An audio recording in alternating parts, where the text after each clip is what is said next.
देखो भाई, अगर इंडियन टीम की बात हो रही है तो दादा की दादागिरी से बचकर रहना।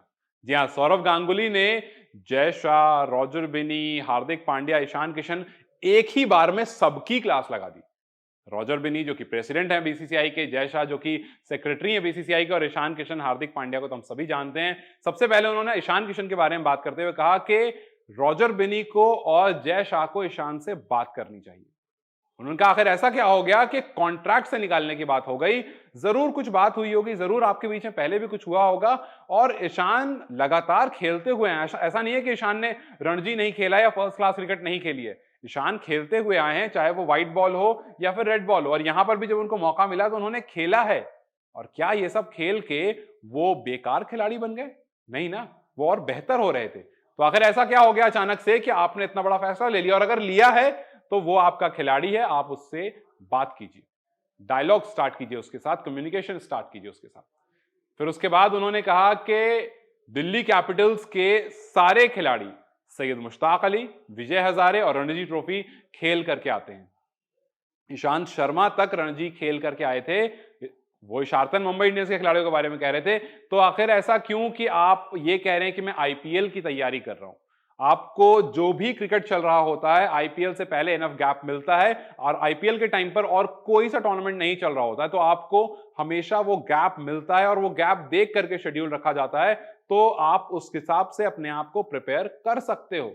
तो ये बात तो आप मत कहो कि मैं आईपीएल के लिए तैयारी कर रहा हूं, इस वजह से मैं फर्स्ट क्लास क्रिकेट नहीं खेलूंगा। ये कहीं ना कहीं इशारा था ईशान किशन की तरफ।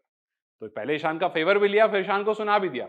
फिर उसके बाद हार्दिक पांड्या को सुनाते हुए इनडायरेक्टली उन्होंने कहा कि मुझे ये एक टाइप की क्रिकेट खेलने का मतलब समझ नहीं आता। ये एक फॉर्मेट की क्रिकेट की बात करते हो ना आप, कि मैं व्हाइट बॉल खेलूंगा या मैं रेड बॉल खेलूंगा। उन्होंने कहा कि जब मैं खेलता था तो चाहे आपको सचिन हो, सहवाग हो, द्रविड़ हो, ये हम सब कुछ खेलते थे। रेड बॉल भी खेलते थे, व्हाइट बॉल भी खेलते थे। ऐसा नहीं कि मैं टेस्ट नहीं खेलूंगा या फिर मैं आपको ओडीआई नहीं खेलूंगा। कोई भी खिलाड़ी हो वो खेलता था। हाँ, परफॉर्म खराब करता था तो आप उसको टीम से बाहर भले निकाल देते थे, लेकिन वो खेलता था। वो खुद से नहीं कहता था कि भाई जी मैं तो भाई बाहर हूं।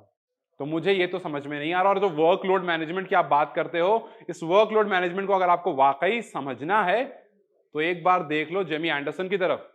जेमी एंडरसन जो 180 टेस्ट के आसपास खेल चुका है, 41 साल का वो खिलाड़ी है। और उस खिलाड़ी को अब इस स्टेज पर जाकर के अगर आप वर्कलोड मैनेजमेंट की बात करो तो समझ में आता है। वरना 180 टेस्ट मैच खेलने के लिए भी आपको बहुत गूदा चाहिए। और अगर आपके अंदर नहीं है तो आप स्टार्टिंग करियर में तो खैर फिलहाल वर्कलोड मैनेजमेंट की बात मत करो, करनी होगी तो लास्ट में कर लेना। अभी तो यार तुम्हारा करियर शुरू हुआ है सिर्फ।